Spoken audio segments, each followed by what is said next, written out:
I stared at my phone, my mother's words still echoing in my ears like a bad dream I couldn't wake up from. 3 weeks before Christmas, and she had just told me that my 2 kids and I weren't invited to the family gathering this year. My younger brother Derek was bringing his new girlfriend home to meet everyone, and he specifically requested that Emma and Lucas not be there. They might ruin the perfect image he wanted to present. My mother's voice had been apologetic but firm, like she was delivering news about a canceled dentist appointment rather than excluding her own grandchildren from Christmas. I sat there on my worn couch, the phone still in my hand, replaying the conversation. I had said those 2 words that came so automatically after years of being the understanding older brother. I understand. Then I hung up. But I didn't understand. Not really. How do you understand your own family erasing you from the most important holiday of the year? The apartment felt smaller suddenly, the walls closing in. I looked around at the life I had built from the wreckage of my divorce 3 years ago. It wasn't much by some standards, but it was honest. The small Christmas tree already stood in the corner, decorated with handmade ornaments Emma and Lucas had created over the years. Paper snowflakes hung from the ceiling. Their artwork covered the refrigerator. This was home. My mind drifted back to how I got here. I married Amanda when I was 24, fresh out of trade school with my automotive technician certification. She was my high school sweetheart, the girl who made me believe in happy endings. We had Emma 2 years later, then Lucas 2 years after that. I worked long hours at the auto shop, sometimes 60 or 70 hours a week, to make sure we had everything we needed. I thought I was doing the right thing, being a provider, being responsible. Then one Tuesday evening, Amanda sat me down and told me she was leaving. She had fallen in love with Marcus, her personal trainer at the gym I had bought her a membership to for her birthday. She said she married too young, that she needed to find herself, that she felt trapped in a life she never really chose. 3 months later, the divorce was final. She moved to California with Marcus, sent child support occasionally, and called the kids on their birthdays. Sometimes, my parents were supportive during the divorce, at least on the surface. My mother brought casseroles and helped with the kids when I had to work late. My father gave me advice about custody arrangements, but there were comments, little digs that stung more than they probably meant to. Maybe you should have seen it coming, Sean. Perhaps if you had spent more time at home, did you really not notice she was unhappy? Derek, on the other hand, had sailed through life on a different current entirely. 5 years younger than me, he was the golden child who could do no wrong. While I was changing oil and rotating tires, Derek was getting his marketing degree at the state university. I helped pay for his textbooks when he ran short on money. I gave him my old Honda Civic when he needed a car for his internship. I covered for him when he missed family dinners because of parties or dates. Now Derek drove a luxury sedan, worked at a prestigious marketing firm downtown, and lived in a sleek, high-rise apartment with floor-to-ceiling windows. He posted pictures on social media of business trips to Miami and Los Angeles, fancy restaurants, networking events with people in expensive suits. He rarely visited me or the kids, always too busy with client meetings, industry conferences, building his brand. I had never resented him for it. I was proud of my little brother. I thought he was proud of me too, in his own way. I was the steady one, the reliable one, the one who showed up and did the work without complaining.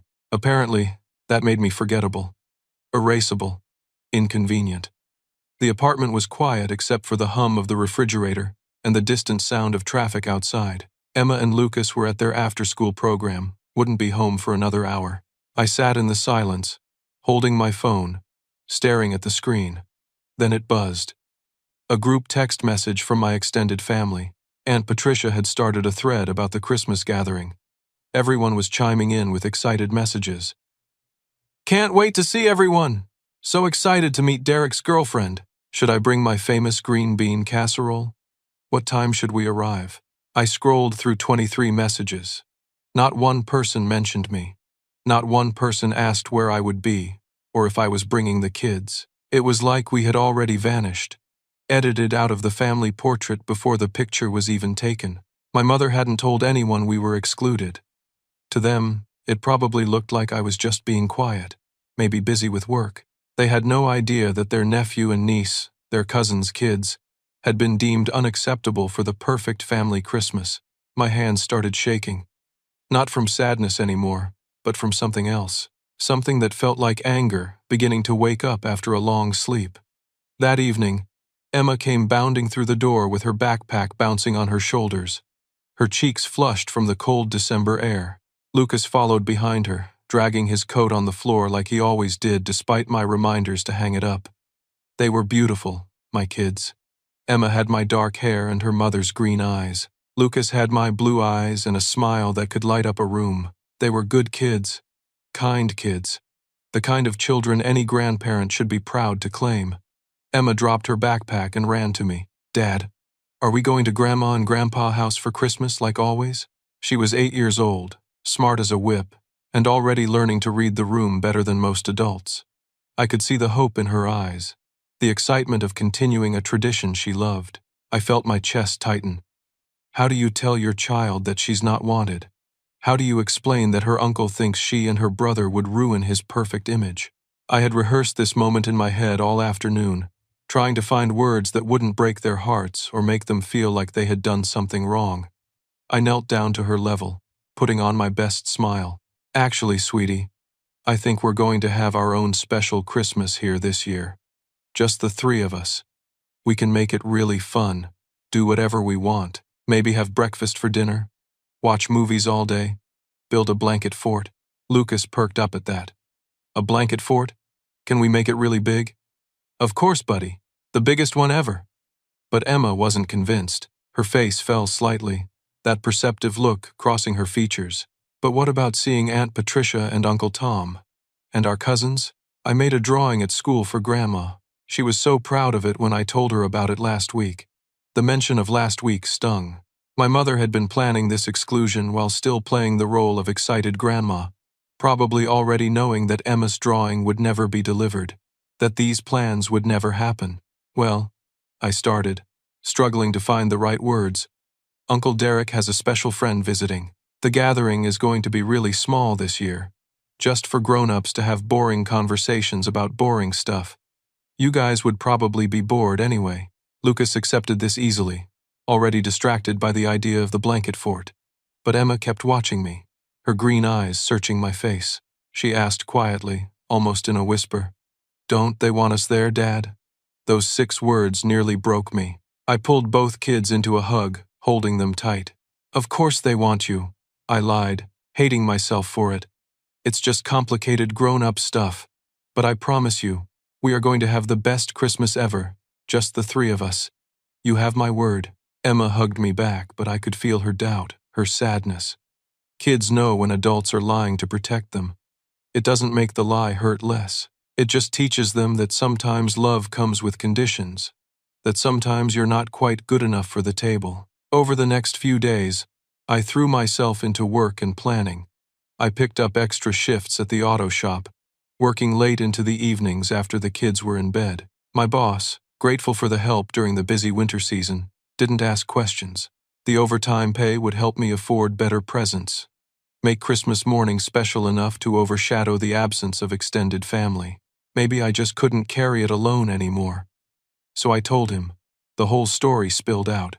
The phone call from my mother, Derek's request, the exclusion of my kids, the group text where my entire family acted like we didn't exist. Brian listened without interrupting, his expression growing darker with each detail. When I finished, he sat back in his chair and let out a long breath. "That is completely messed up, Sean. That's not family. That's not how you treat people. Especially not kids who never did anything wrong." It felt validating to hear someone else say it, to have my anger and hurt reflected back as justified. "I'm just trying to make Christmas good for them despite all this," I said. "They deserve better than to feel rejected." "You all deserve better," Brian corrected. "Look, if you change your mind, my wife and I would love to have you guys over for Christmas. Serious offer. The more the merrier." I appreciated it, really did, but I knew I needed to do this on my own. "Thanks, man. Really. But I think we need our own Christmas this year. Just us. Make new traditions, you know?" Brian nodded, understanding. "Just know the offer stands. And for what it's worth, your brother sounds like a real piece of work." That same evening, My phone rang. My mother's name flashed on the screen. I almost didn't answer, but curiosity won out. I picked up. Her voice was strained, artificially cheerful. "Sean, honey, I have a small favor to ask. Would you mind dropping off Emma and Lucas' presents at the house before Christmas? Maybe the 23rd? We still want to have gifts for them under the tree, of course. We just need you to bring them by when Derek and his girlfriend aren't there." I held the phone away from my ear for a moment, staring at it like it had personally insulted me. "You want me to deliver presents for children who aren't invited to open them? It's not like that," she protested weakly. "Well, give them the presents later. Maybe at New Year's. We just don't want Melissa," that's Derek's girlfriend, "to wonder why there are presents for children under the tree when Derek told her there aren't any young kids in the immediate family." My hand tightened around the phone. He told her there aren't any kids in the family? Well, not in so many words, she backtracked. He just said the family Christmas would be adults only this year. "Please, Sean, don't make this harder than it needs to be. Oh, and if you still have that nice bottle of wine we gave you last year, Derek was hoping you could bring that too. Melissa's family owns a vineyard, and Derek wants to make a good impression." I heard it then, in the background. My father's voice, thinking I couldn't hear. "Make sure he brings the good wine we gave him last year too. Derek's girlfriend's family owns a vineyard. They weren't just excluding me and my children. They were using me. Expected me to deliver gifts like some kind of holiday courier service, to hand over wine so Derek could impress his girlfriend's wealthy family. The insult, layered upon insult, until it became something almost absurd.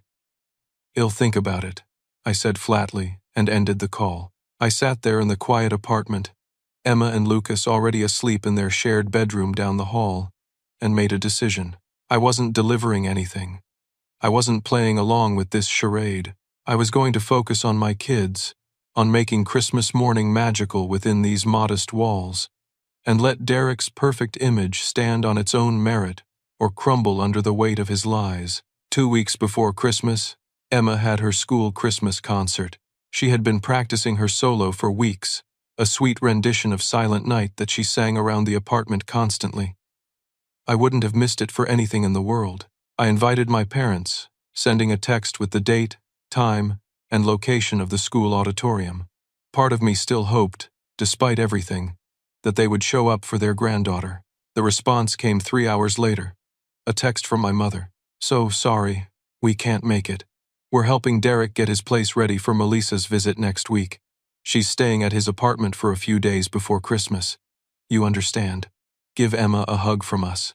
After the concert, as parents milled around, congratulating their kids and taking photos, a woman approached me. I recognized her vaguely from other school events, one of those faces you see repeatedly but never quite connect with. She was probably in her mid-30s, with kind eyes and an easy smile. "Your daughter was wonderful," she said. "That solo was beautiful." "Thank you," I replied, watching Emma across the room showing off her performance to some friends. "She's been practicing for weeks, I can tell. I'm Catherine, by the way. My daughter Zoe is in Emma's class. The girl with the braids who played the triangle. I remembered seeing them together sometimes at pickup. Nice to officially meet you, Sean."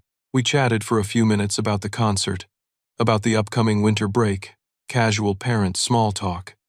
Then Catherine said something that caught me off guard. "I've noticed you're at all the school events. Not every parent makes it to everything, but you're always here, always engaged. It's really nice to see." I shrugged, unsure how to respond to the compliment.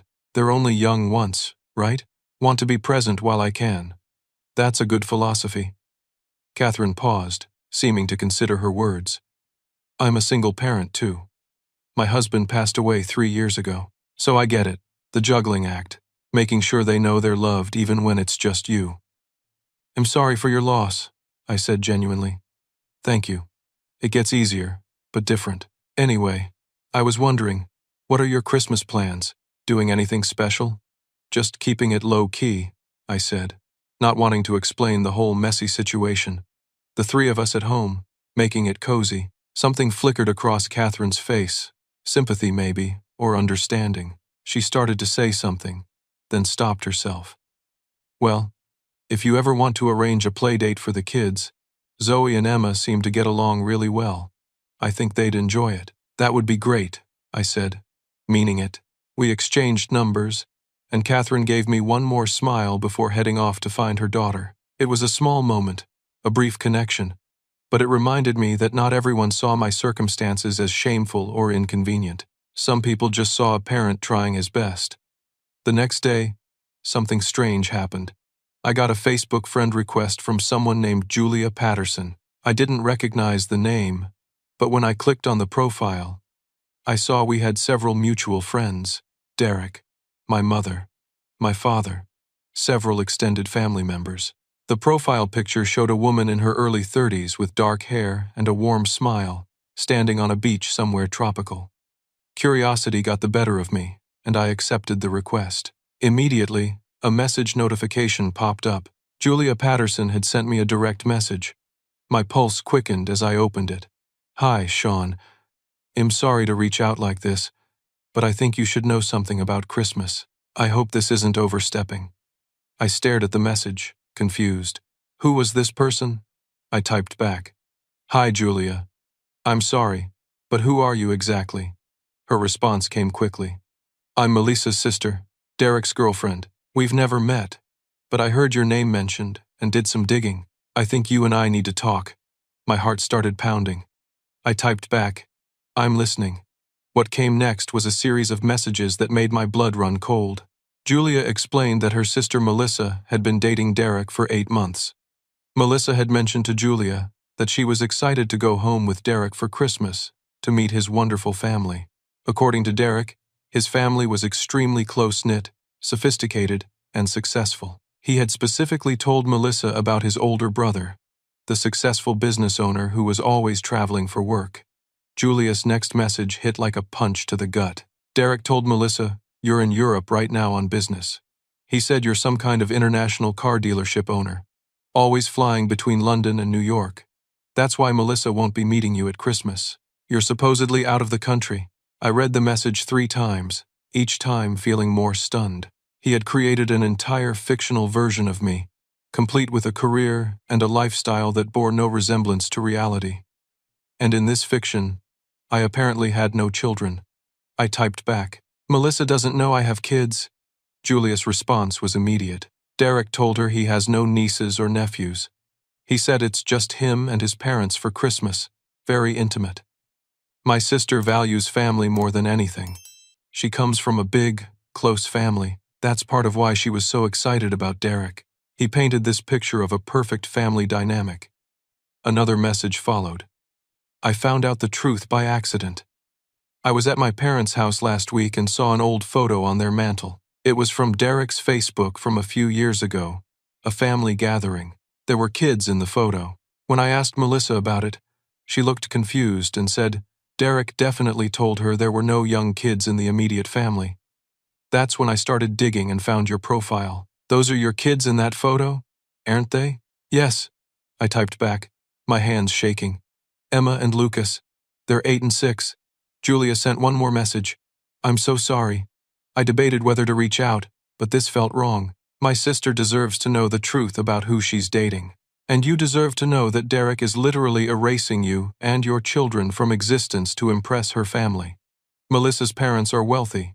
Her father owns several businesses. I think Derek sees her as a career opportunity as much as a relationship." I sat back, my mind reeling. This was worse than I thought. Derek wasn't just embarrassed by my circumstances or worried about managing complicated family dynamics. I could tell my parents what I learned, but they had already chosen his side.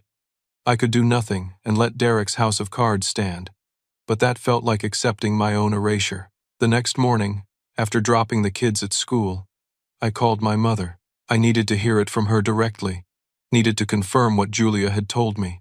She answered on the 3rd ring, her voice cautious.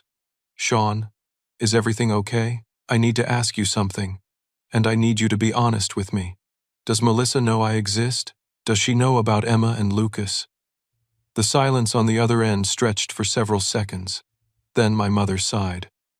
"Derek asked us to be careful about what we discussed during her visit. He wants to make a good first impression." "That's not what I asked," I pressed. Does she know I exist? Does she know about my children? Another pause. He told her you're a businessman who travels internationally. He didn't specifically mention that he has nieces and nephews. No. So he lied to her. He didn't lie exactly, my mother said defensively. He just simplified things. Has planning to tell her everything once they're more serious. Once she's more invested in the relationship. When? I asked, my voice rising. After they're engaged? After they're married? When does my family stop being a secret? You're being dramatic, Sean. This is just for one holiday season. I took a breath, trying to stay calm. What exactly did Derek ask you not to talk about? My mother's voice became uncomfortable. He asked us not to bring up certain topics that might seem complicated or might give the wrong impression. What topics? Your divorce, she said quietly. Your job at the auto shop. The kids. Anything that might seem, well, blue-collar or messy. Melissa comes from a very refined background, and Derek wants her to see our family in the best possible light. Do you hear yourself? I asked, incredulously. You're erasing your own grandchildren to help Derek maintain a lie. You're pretending I don't exist so he can impress some woman. We're trying to support him, she snapped back. The same way we supported you during your divorce. Derek has worked so hard to build his career and his life. This woman's family has connections that could help him. We're just trying to give him the best chance. You never erased Derek from my life when I was going through hard times, I shot back. You never asked him to pretend to be someone else or to hide parts of the family. Why am I different? Because Derek never asked us to choose, she said, her voice sharp now. You're being selfish, Sean. It's one Christmas, one holiday. Can't you just let your brother have this? And what happens after Christmas? I asked. Do I stay erased? Do Emma and Lucas stay hidden? When does Derek plan to gradually introduce the full family situation, as you put it? He said once Melissa is more invested, once they're more serious, he'll start explaining things gradually. These relationships take time, Sean. You, of all people, should understand that. I felt like I was talking to a stranger. This woman who raised me, who used to defend me on the playground, who cried at my wedding, was now treating my existence like an inconvenient truth to be managed and concealed. I need to go, I said quietly. Sean, wait. Don't do anything rash. Don't ruin this for Derek out of spite. Before I could respond, I heard my father's voice in the background, sharp and clear. He must have grabbed the phone from my mother because suddenly his voice was directly in my ear. You've always been jealous of your brother's success, he said coldly. Don't ruin this for him out of spite. He's going places you never could, Sean. He has potential. Don't drag him down because you're stuck. Those words hit harder than anything else. My father, the man who taught me to change a tire, who came to my high school graduation, who walked me through my first car repair, thought I was stuck, thought I was dragging Derek down, thought my jealousy was the problem rather than Derek's lies. I hung up without responding. My hands were shaking so badly I had to set the phone down on the kitchen counter. I stood there in my small apartment, surrounded by my kids' drawings and photographs, by evidence of a life lived honestly, if not perfectly, and felt something shift inside me. I was done being understanding, done being accommodating, done shrinking myself to make room for Derek's ambitions, done teaching my children that their existence was something to apologize for. I picked up my phone and opened the message thread with Julia. Are you still willing to help me with something? Her response came within minutes. Absolutely. What do you need? Over the next hour, we crafted a plan. Nothing vengeful, nothing cruel, just the truth, delivered at the right moment. Julia would arrange for Melissa to see reality with her own eyes, to understand exactly who Derek was beneath the carefully constructed image. I wouldn't sabotage Derek directly. I would simply exist, openly and honestly, and let the consequences unfold naturally. The days crawled by. I worked my shifts at the auto shop, helped Emma and Lucas with homework, made dinner, read bedtime stories. Normal life continued while I waited for the other shoe to drop. I didn't hear from my parents. The family group text continued with excited messages about Christmas plans. I stopped reading them. Then, on December 23rd, 2 days before Christmas, my phone exploded with calls. My mother's name flashed across the screen again and again. I let the first 3 calls go to voicemail. On the 4th, I answered. "Sean," she gasped, her voice panicked. "We have a situation. Derek and Melissa showed up early. They were supposed to arrive tomorrow, but they came tonight as a surprise, and there are presents under the tree for Emma and Lucas that people already dropped off, and Melissa is asking questions." "What kind of questions?" I asked calmly, though my heart was racing. "She wants to know who these children are." Derek told her they're distant cousins, but the tags say love Grandma and Grandpa, and she's confused because we're supposed to be his parents, not some distant relative's parents. Derek is furious. He wants us to hide all the presents, all the photos, anything that shows we have grandchildren. "I see," I said, my voice flat. "We need you to promise not to come to the house," my mother begged. "Please, Sean. Don't ruin this now. We're so close to getting through this." "Where did you tell Melissa I am?" I asked. My mother hesitated. "Derek told her you're in London, on business." "Interesting," I said. "And what happens when she finds out I'm 20 minutes away?" "You can't," my mother started, but I cut her off. "I'm not promising anything," I said, and hung up. An hour later, at 7:30 in the evening, there was a sharp knock on my apartment door. Emma and Lucas were in the living room, decorating cookies and watching a Christmas movie. I told them to stay put and walked to the door, my stomach tight with anticipation. I opened it to find 4 people standing in the hallway. My mother and father, both looking furious and panicked. Derek, pale and sweating despite the cold December night. And a woman I'd never met but recognized from photos, beautiful and poised in an expensive coat, her expression confused. Before anyone could speak, my mother hissed at me. "We need to talk. Now," Derek blurted out, his voice higher than normal. "Why did you tell Julia to message my girlfriend?" I didn't say anything yet. I just stood there, meeting each of their eyes in turn. Then the woman, Melissa, stepped forward.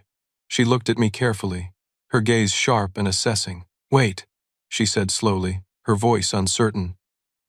"You're Sean, Derek's brother? The one who's supposed to be in London?"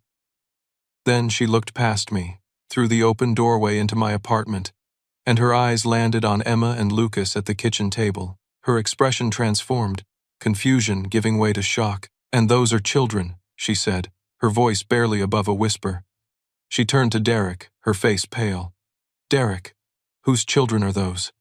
The hallway felt like it had frozen in time. 5 adults, standing in tense silence while in the background, Emma and Lucas laughed at something in their movie, completely unaware of the confrontation unfolding at the door.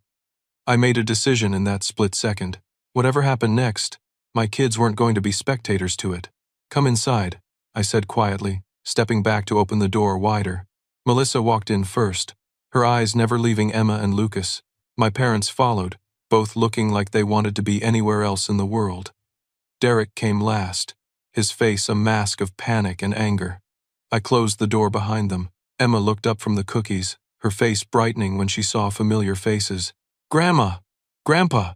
She jumped up from her chair, covered in flour and cookie crumbs. "Did you change your mind about Christmas?" Lucas bounced over too, trailing bits of green frosting. "Are we invited now?" The room went completely still. Melissa turned slowly to face my parents, then Derek, her expression hardening with each passing second. "What is she talking about?" she asked, her voice controlled but laced with ice. My mother tried to laugh it off, the sound forced and brittle. Children have such imaginations. They get confused about plans sometimes. But Emma, bless her honest heart, wasn't confused at all. She looked up at my mother with innocent eyes. "But Dad said we can't come to Christmas because Uncle Derek doesn't want us there. He said we'd ruin the perfect image." Lucas added helpfully, his 6-year-old voice carrying clearly across the apartment. "Dad said it's okay, though. We're going to have our own Christmas with blanket forts." Melissa's face had gone from pale to white. She looked at Derek, at my parents, at me, at the kids. Her mouth opened and closed twice before words came out. "What are they talking about, Derek?" Derek started to speak, his voice cracking. "Sean, what have you been telling your kids? That's not what happened. You're twisting things." I held up my hand. "Emma, Lucas, I need you to go to your room for a few minutes, okay? Take your cookies with you." I need to talk to the grown-ups. But Dad, Emma protested. Now, please, I said gently but firmly. They obeyed, sensing the tension, grabbing their plate of cookies and hurrying down the hall. Emma threw one last confused look over her shoulder before disappearing into their bedroom. I heard the door click shut. Once they were gone, I turned to face the adults in my living room. Melissa stood in the center, her designer handbag clutched in her hands like a shield. My parents hovered near the door, looking guilty and trapped. Derek stood frozen near the couch, his carefully maintained composure crumbling. I looked directly at Melissa. "I'm Sean," I said, my voice steady and calm despite the adrenaline coursing through me. "I'm Derek's older brother. Those are my children, Emma and Lucas. They're 8 and 6. They're Derek's niece and nephew. I'm not in London. I live 20 minutes from my parents' house. I've been excluded from Christmas because Derek asked our parents to pretend I don't exist." "That's not true," Derek started, but I cut him off. I pulled out my phone and played the voicemail my mother had left weeks ago, her voice explaining clearly why I wasn't invited, mentioning Derek's request, talking about the perfect image. The room filled with her recorded words, each one landing like a stone in still water. Then I showed the text messages, the ones about dropping off presents, the ones about bringing the wine, the entire thread of my family discussing Christmas plans while acting like I didn't exist. Melissa listened to it all, her face growing harder with each piece of evidence. When I finished, she turned to Derek. Her voice was quiet, dangerous. "You told me your brother was a successful businessman who travels the world. You said he owns luxury car dealerships in Europe. You told me he'd be in London for Christmas." Derek's mouth opened and closed. He looked at my parents for help, but they stared at the floor. "I was going to tell you everything eventually," he finally managed. "I just wanted you to fall in love with me first before dealing with all the complicated family stuff." "Complicated?" Melissa's voice rose slightly. "A brother and his children are complicated?" My father tried to step in, his voice taking on that authoritative tone he used when he wanted to end discussions. "Sean has had a rough few years.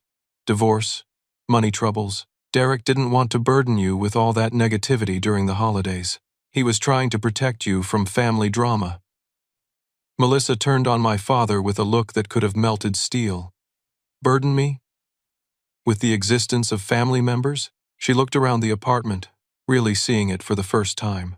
The small but tidy space, the second-hand furniture, the Christmas tree with handmade ornaments, the refrigerator covered in children's artwork, the walls lined with photographs of me and the kids, photos from school events and birthday parties and ordinary moments of life.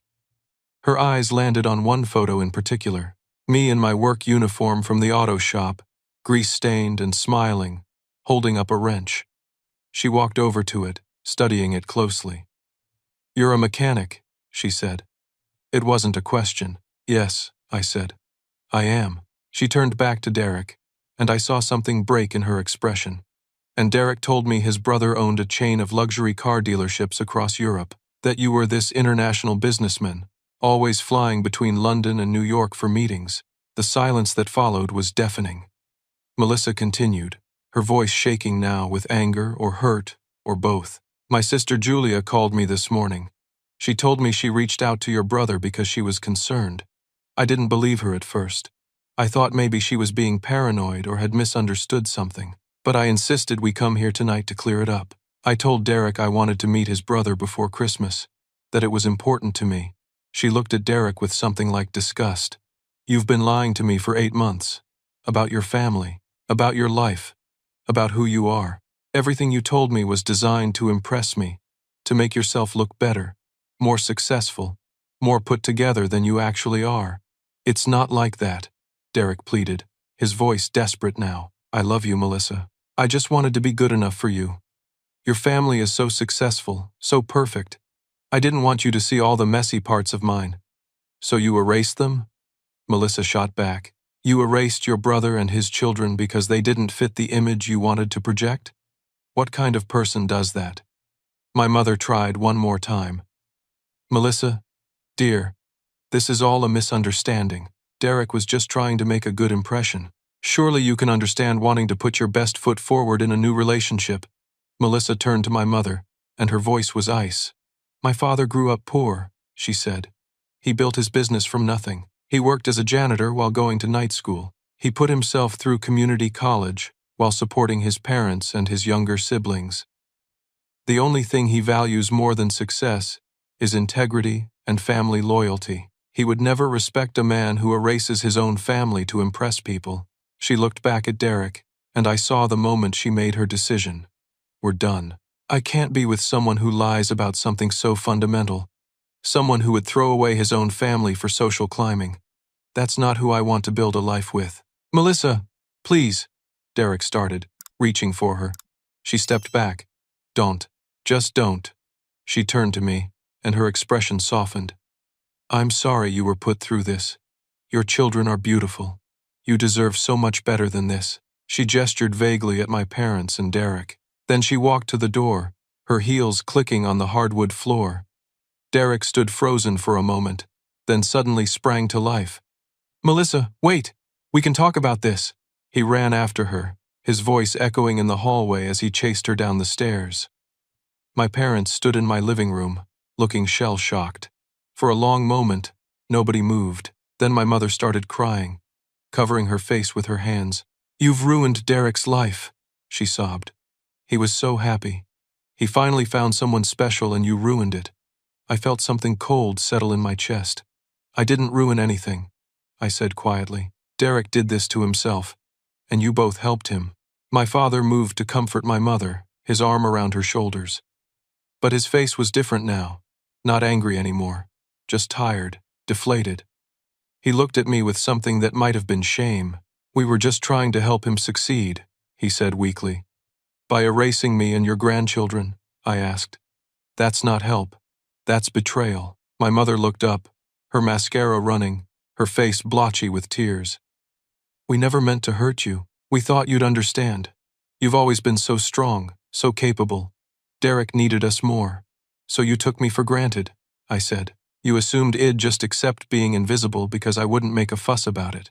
You assumed my kids would be fine with learning that their grandparents value their uncle's image more than their existence. That's not fair, my mother protested weakly. Fair? I felt my voice rise despite my efforts to stay calm. Fair would have been treating both your sons with equal respect. Fair would have been telling Derek that lying to his girlfriend about his family was unacceptable. Fair would have been standing up for your grandchildren instead of hiding them like they're something to be ashamed of. My father sank onto the couch, his face in his hands. Your brother always needed more help, he said, his voice muffled.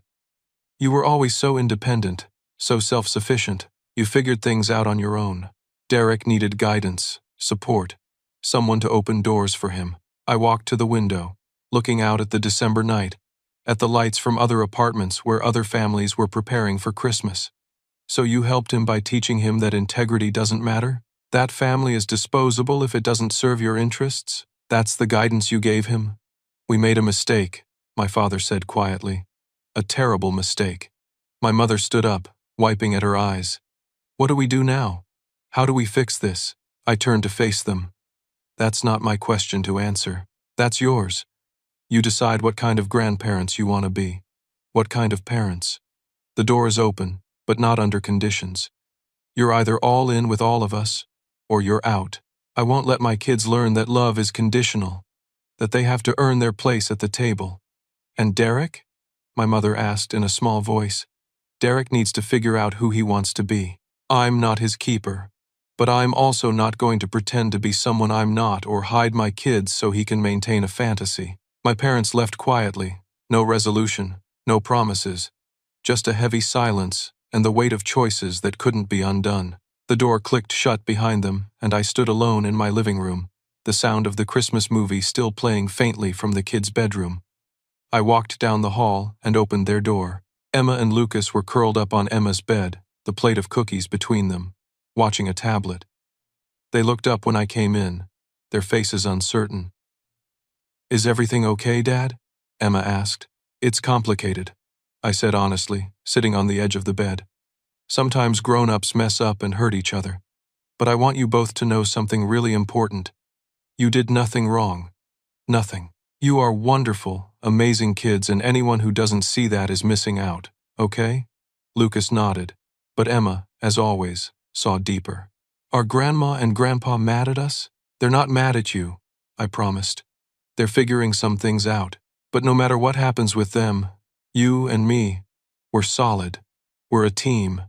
And we're going to have the best Christmas, just like I promised." Over the next 2 days, leading up to Christmas, I heard nothing from my family. No calls, no texts, no updates on Derek or his situation with Melissa. The silence was almost worse than the conflict. I focused on the kids, on making cookies and watching holiday movies and building that massive blanket fort in the living room that Lucas had requested weeks ago. On Christmas Eve, we stayed up late hanging stockings and leaving out cookies for Santa. The kids were buzzing with excitement, all thoughts of family drama forgotten in the magic of Christmas morning anticipation. I tucked them into bed, read them the night before Christmas, and kissed their foreheads. When I finally collapsed into my own bed near midnight, exhausted but satisfied, I felt something unexpected. Peace. Despite everything, despite the broken family relationships and the uncertainty about the future, I felt like I had done the right thing. I had refused to disappear. I had refused to teach my children that their worth was negotiable. Christmas morning arrived with Lucas jumping on my bed at 6:15, Emma close behind. They dragged me to the living room where our modest tree stood, surrounded by the presents I had carefully saved and budgeted for. We spent the morning in pajamas, opening gifts and playing with new toys and eating breakfast for dinner, because that was our tradition now. Around 10 in the morning, there was a knock at the door. I tensed immediately, but Emma and Lucas were too absorbed in their new art supplies to notice. I walked to the door slowly, unsure what I'd find on the other side. My parents stood in the hallway. Both of them looked like they hadn't slept. My mother's eyes were red and puffy. My father's shoulders sagged. They each held several wrapped presents in their arms. My mother spoke first, her voice hoarse. "We're so sorry, Sean. We were wrong, so completely wrong. Can we please spend Christmas with our grandchildren?" My father added quickly, his own voice thick. "And with you, son. If you'll have us." I looked at them for a long moment, searching their faces for sincerity, for real understanding of what they had done and why it mattered. I saw regret there, genuine regret. But more than that, I saw fear. Fear of losing connection with their grandchildren, with me, of having broken something irreparable. "Come in," I said finally, stepping aside. The change in the apartment was instantaneous. Emma and Lucas screamed with joy, running to hug their grandparents. My parents dropped to their knees, hugging the kids back. My mother crying again, but different tears this time. My father's eyes were wet too as Lucas showed him his new toy truck, and Emma pulled my mother over to see her art supplies. The day was tentative, careful. We didn't talk about Derek or Melissa or the events of 2 nights ago. We just existed together. My parents helping make Christmas dinner in my tiny kitchen. My father getting down on the floor to build a racetrack with Lucas. My mother sitting with Emma and painting watercolors at the kitchen table. In a quiet moment, while the kids were in the living room showing off their new things, my father found me at the sink washing dishes. He picked up a towel and started drying without being asked. We worked in silence for a few minutes before he spoke. "I said you never went anywhere," he said quietly, not looking at me. "That you were stuck. That Derek was going places you never could. I need you to know I was completely wrong about that." I didn't respond, just kept washing. "You became a man who shows up," he continued. "Who keeps promises. Who puts his kids first no matter what. That's further than most people get in a whole lifetime. That's further than I got, if I'm being honest. I took you for granted because you made everything look easy. I forgot that just because you didn't complain didn't mean you weren't struggling. I'm sorry, Sean. I'm so sorry." I set down the dish I was washing and turned to face him. Being a father isn't about being perfect. It's about showing up and trying to do better when you mess up. You're here now. That matters. He nodded, wiping at his eyes with the dish towel. "We're going to do better. Your mother and I talked all night. We're going to be the grandparents Emma and Lucas deserve, and the parents you deserve." The days after Christmas were strange in the best way. My parents called every day, asking about the kids, making plans to visit. They asked about my work, actually listened when I talked about projects at the auto shop. They showed up to Emma's basketball game on December 30th, sitting with me in the stands, cheering until their voices were hoarse. Derek remained silent. No calls, no texts, nothing. I learned through the family grapevine, through a cousin who reached out, that Melissa had indeed broken up with him permanently. Apparently, her father had called Derek personally to tell him how disappointed he was in his character, in his willingness to deceive and manipulate to get ahead. That call, my cousin said, had hit Derek harder than the breakup itself. 3 days after New Year's, I got a text from Derek. Just 4 words. I'm sorry. I was wrong. I didn't expect forgiveness. I stared at the message for a long time. I wasn't ready to respond. Maybe I would be someday. Maybe not. But I didn't owe him immediate absolution just because he finally acknowledged reality.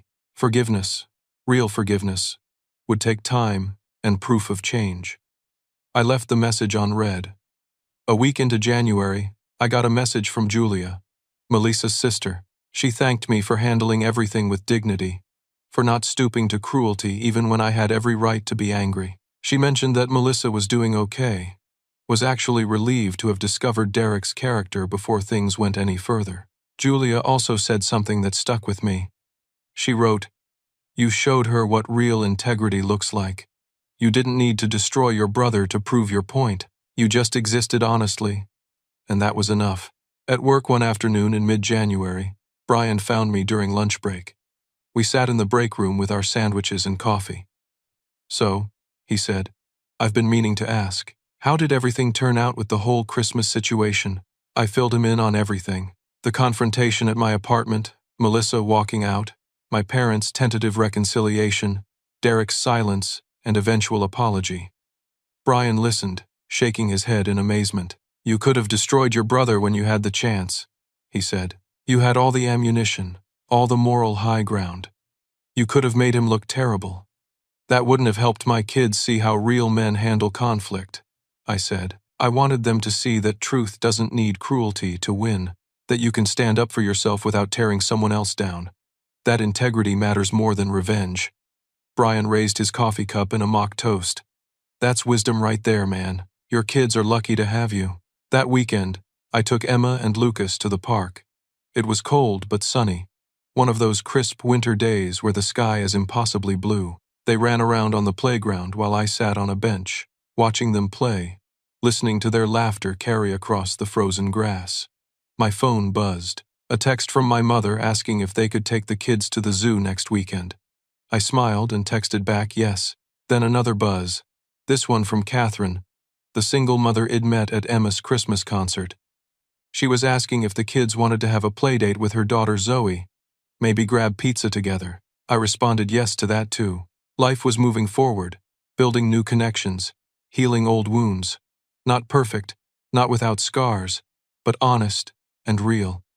Emma came running over, her cheeks flushed from the cold. "Dad, watch me on the monkey bars. I'm getting really good."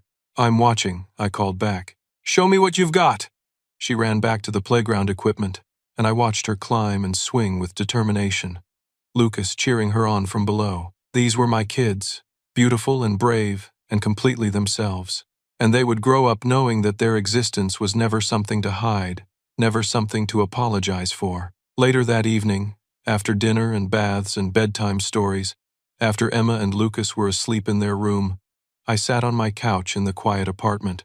I thought about everything that had happened, about the pain and betrayal and ultimately the unexpected healing that had come from refusing to stay invisible. I pulled out my phone and opened the Notes app. I started typing, trying to put into words what I had learned, what I wanted to remember on hard days, what I hoped my kids would understand someday when they were old enough to really grasp what had happened. I wrote, "Being strong doesn't mean accepting disrespect to keep the peace. Real family isn't about pretending to be perfect or hiding the messy parts. It's about showing up honestly, even when it's hard. My kids didn't need a Christmas at a big house with expensive decorations. They needed to see their father refuse to disappear just to make someone else comfortable. They needed to learn that their existence is never something to apologize for." I paused, thinking about Derek, about my parents, about all the complicated feelings that still swirled around those relationships. I kept writing. "Sometimes the greatest gift you can give the people you love is the truth. even when it costs you something. Because at the end of the day, a man who stands for nothing will fall for anything. I refuse to teach my children to shrink themselves to fit into someone else's version of acceptable. I refuse to model a life where love is conditional and worth is negotiable. I set the phone down and looked around my modest apartment. The same apartment that Derek had been ashamed of, that he had erased from his carefully constructed image. But these walls held real life, real love, real moments of joy and struggle and growth. This was worth more than any perfect image could ever be. My phone buzzed one more time. My father had sent a photo. It was from Emma's basketball game earlier that week. Emma mid-shot, tongue sticking out in concentration, the ball arcing toward the basket. My mother, my father, and me were visible in the background, all on our feet, all cheering. Below the photo, my father had written, "This is what matters. Thank you for reminding us." I saved the photo, added it to the collection on my wall, then I turned off the lights and headed to bed, tired but content. Tomorrow would bring new challenges, new moments to navigate, new opportunities to show up for my kids. But tonight, I could rest knowing I had done right by them, had taught them something valuable about worth and integrity and the courage to exist honestly in a world that sometimes demands we hide our truth. The story of that Christmas would become part of our family history, a turning point that changed relationships and reset expectations. Emma and Lucas would remember it not as the Christmas they were excluded, but as the Christmas their father showed them that some things are worth fighting for. Even quietly, even without drama, just by refusing to accept anything less than full recognition of their worth. And maybe someday, Derek would understand what he had almost thrown away for an image, for approval, for a relationship built on lies.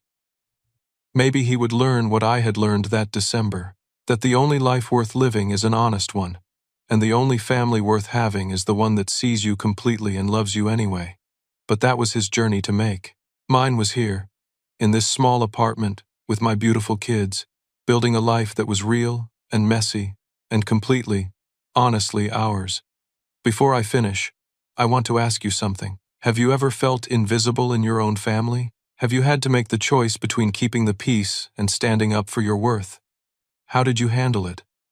I'd love to hear your stories in the comments below. If this story resonated with you, if it made you think about your own relationships or the values you want to teach your children, please hit that like button and subscribe to the channel. Share this story with someone who might need to hear it, someone who's struggling with similar family dynamics or trying to figure out how to stand up for themselves without losing the people they love. Thank you for listening to my story, for taking this journey with me through one of the hardest and most important Christmases of my life.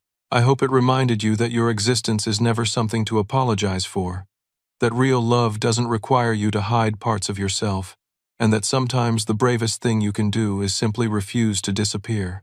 Wishing you and your families honesty, integrity, and the courage to love each other completely. Merry Christmas, Happy Holidays, and here's to a new year filled with authentic connections and relationships built on truth.